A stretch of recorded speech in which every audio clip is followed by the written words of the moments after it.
am not a triathlete, but I could be if I knew the most basic information on injury prevention. Today's guest, John Torerk of Biomechanics Strength and Conditioning Clinic, and Dr. Nelson Santos, a chiropractor expert in active release technique, will share their secrets to maintaining success while actively aging injury-free. Welcome, gentlemen. Let's talk. Okay? So, John, I got to ask you. Yes. What kind of word is biomechanics? Biomechanics is actually the scientific breakdown of human movement. And, what we do is we teach proper movement patterns. Because most people, move wrong, believe it or not. And that causes injury. Yes, Okay. absolutely. So you decided to put that in the name. Yeah, so it just made sense. I'm not the first person that's asked you that, I'm sure. No, everybody asks us that. Okay, good. It's a good, conversation starter, right? Yeah, absolutely. So now, Nelson, I wanted to ask you, because people ask me all the time, because, what do I do? How do I stay, injury-free? And I say, well, I go to Nelson Santos, active release technique. What exactly is active release technique? You're a chiropractor, everybody associates cracking, but tell me, what is active release technique? Active release techniques, or also known as ART, is a patented soft tissue system and movement-based massage technique, which primarily works with muscles, tendons, nerves, ligaments, fascia. So any injuries that occur to those areas of the soft tissue, we work with. You can work basically with anything from sciatica, carpal tunnel, shin splints, plantar fasciitis, using active release. So it's actually a gentler way to... It is somewhat. It depending on the area that you're treating. Because basically we're breaking up scar tissue that develops on the connective tissue in the muscles, fibers, or tendon fibers. And the scar tissue is either causing a restriction and or pain, so you're breaking up that scar tissue to reduce the pain or eliminate the pain, that is, and also to increase the range of motion. So basically, to become an expert in that technique, you have to have take a course. Yes. Extra training. Yes. Besides chiropractic. Okay. So I'm reminded every day, guys, that I'm no Wonder Woman. Okay. As I get older, what should I be thinking about in my workouts to remain injury-free? I mean, should I change how I work out? Should I just pay attention more? What would you tell me if I said? The most important thing is actually learning how to exercise correctly. We have all types of athletes that come in to us and say they've been working out for years and there's nothing they can learn. And the point, when it comes down to it, when we get them in there and I ask them to do a simple movement like a squat, they do it completely wrong. It's initiated from the knees, and that's what 99% of people do, and it should be initiated from the hips. So people always come in and they're surprised that they're not actually doing the exercise right. So, that's why we come in and we teach them the proper ways of moving, because moving wrong over time and repetitively is going to cause injury to your, as far as the squat's concerned, to your knees.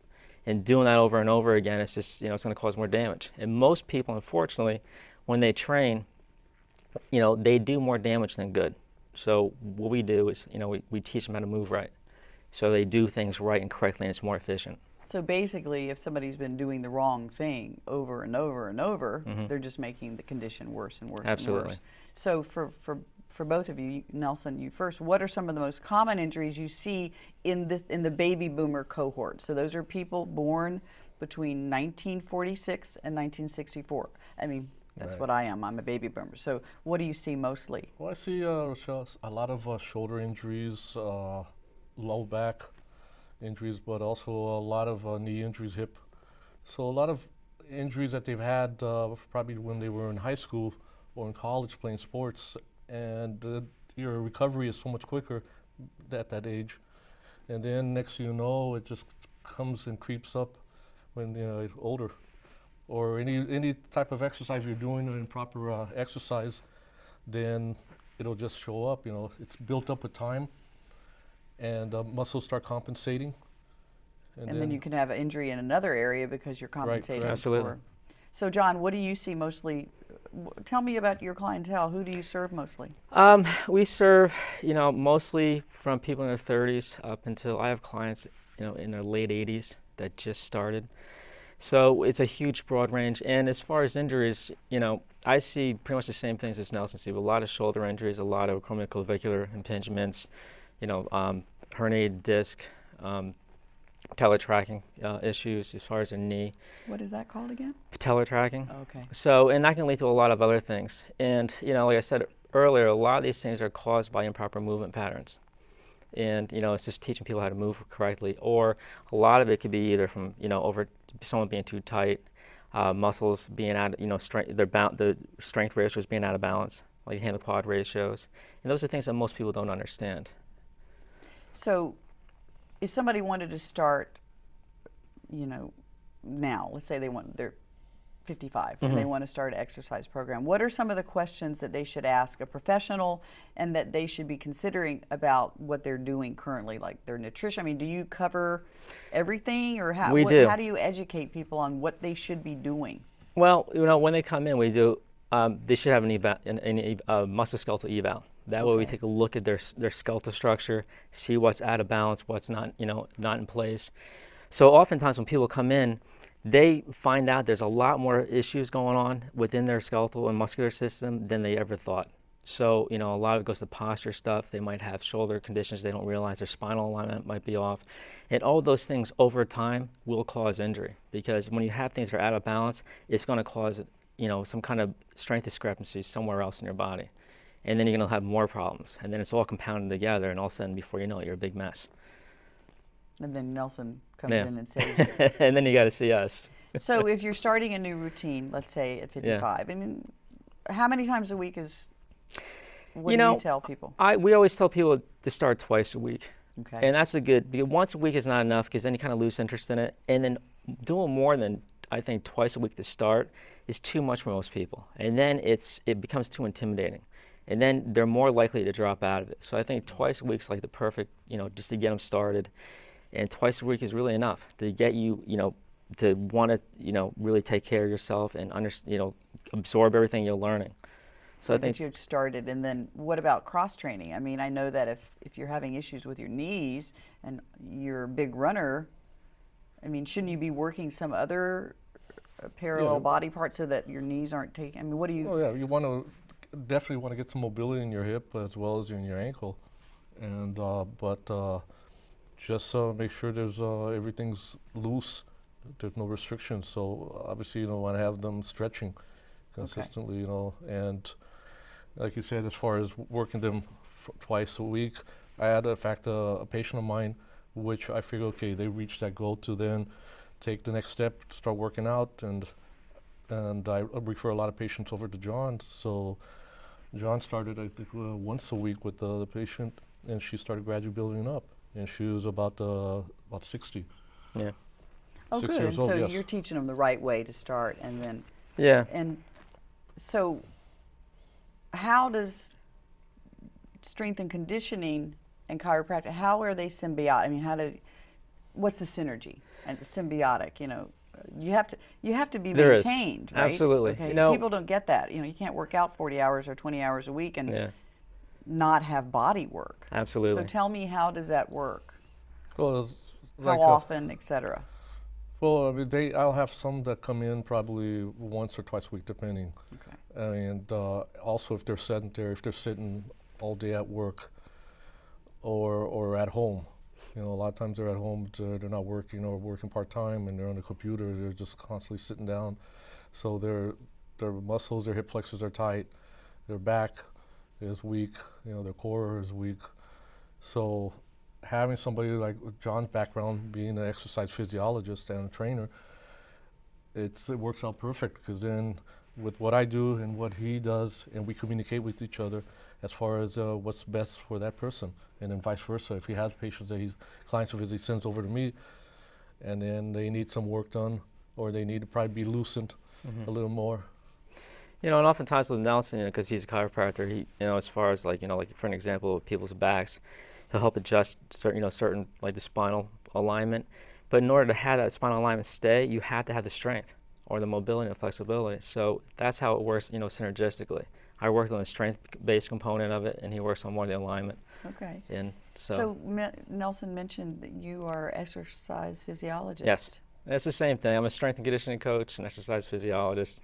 It's basically the same thing. And what it really comes down to, it just means someone who is an expert in human movement and biomechanical movement and knows how to break it down like step by step. Hence the biomechanics. Exactly. So truly it is biomechanical. That's what Our it is, bodies and that's what we do. Yeah.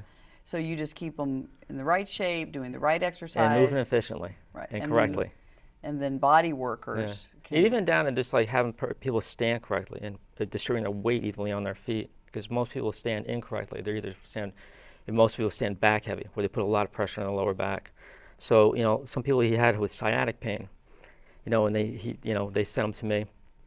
And a lot of the people's pain, unfortunately, is self-inflicted because of how they're standing and distributing their body weight. And if you teach them how to stand correctly, just put their weight evenly on their feet, that alleviates the pain almost instantaneously. Yeah. So that's a posture evaluation. Exactly. Correct. So you can, from just doing a posture evaluation, you can tell the structural discrepancies, Right. and then know kind of instantly what. And especially with a lot of people working on computers, I mean, they tend to, especially women, will sit on the edge of the chair, and next thing you know, they're rounding their shoulders, and especially if they have weak posterior, back shoulder muscles.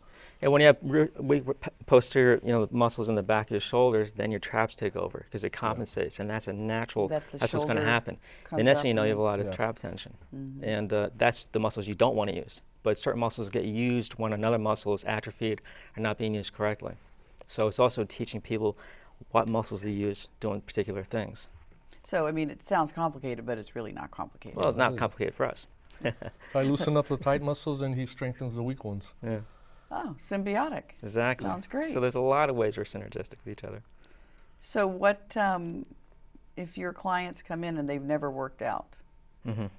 What do you do? Well, we kind of hold their hand and just take them and really break the exercise down, as far as, where they should be in space, trying to identify different muscles. A lot of times we get people, like I said earlier, that when they pull things, it's all traps rather than posterior deltoids and their scapular muscles.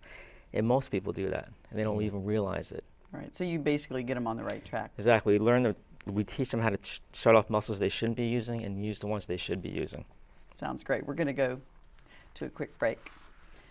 So, looking to start a strength and conditioning workout program, but afraid you're not ready? Stay tuned to Let's Talk to find out how ready you are. Hey! I don't know you. Some problems are just too big to ignore. But don't take matters in your own hands. Hey, lady! With the help of a mediator, you can find a solution. Mediators are volunteer professionals who can help you resolve issues without the high cost of legal fees. Wonder if he's single. Hey, I saw him first. Oh boy, here we go. Call us or reach out on the web if you'd like to volunteer or donate. Hey, slow down. Right next to the library on 7th Street is the Santa Monica History Museum, where history comes to life for the entire family.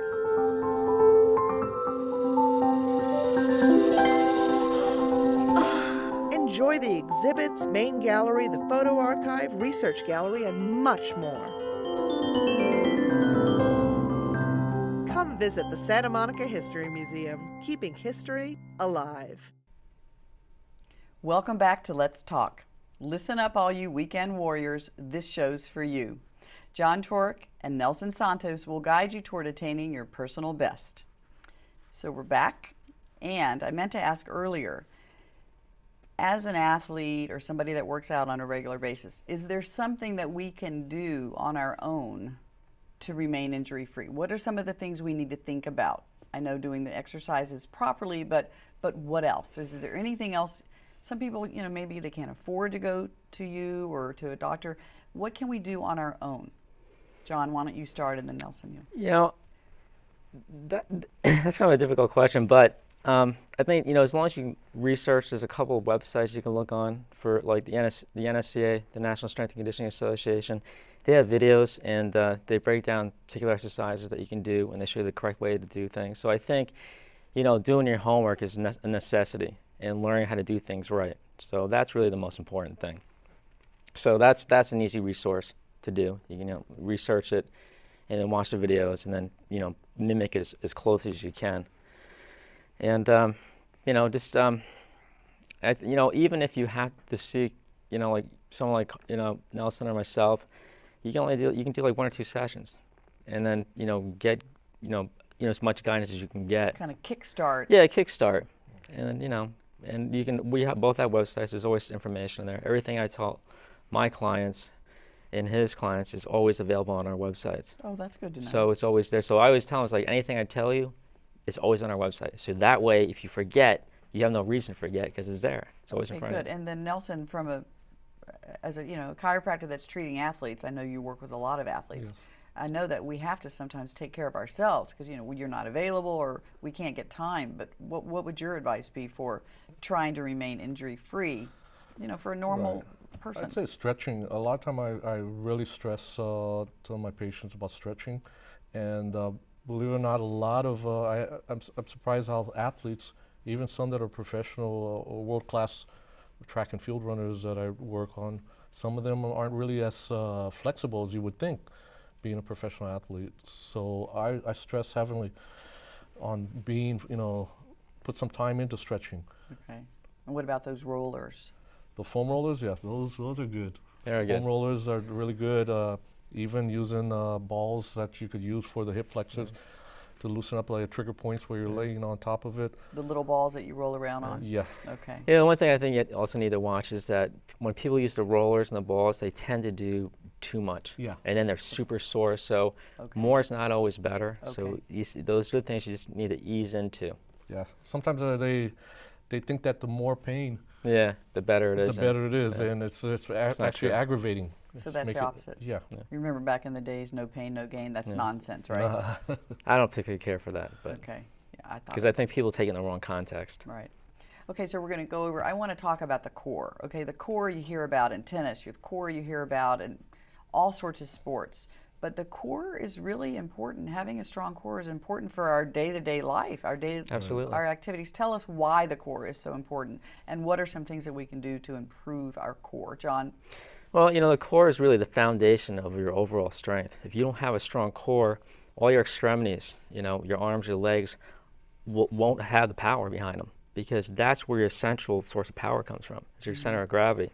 So to have distal strength, or like as far as, just for an example, I was holding a paint can out like this. In order to keep my body straight, if I don't have a strong core, I'm going to tilt over this way. I'm not going to be able to support that weight. So distally, I mean by having a weight further away from you. So, core is hugely important, because if you don't have good core strength, you're not going to have power in general. It doesn't matter how strong your arms and legs are. Can it prevent injury? Absolutely.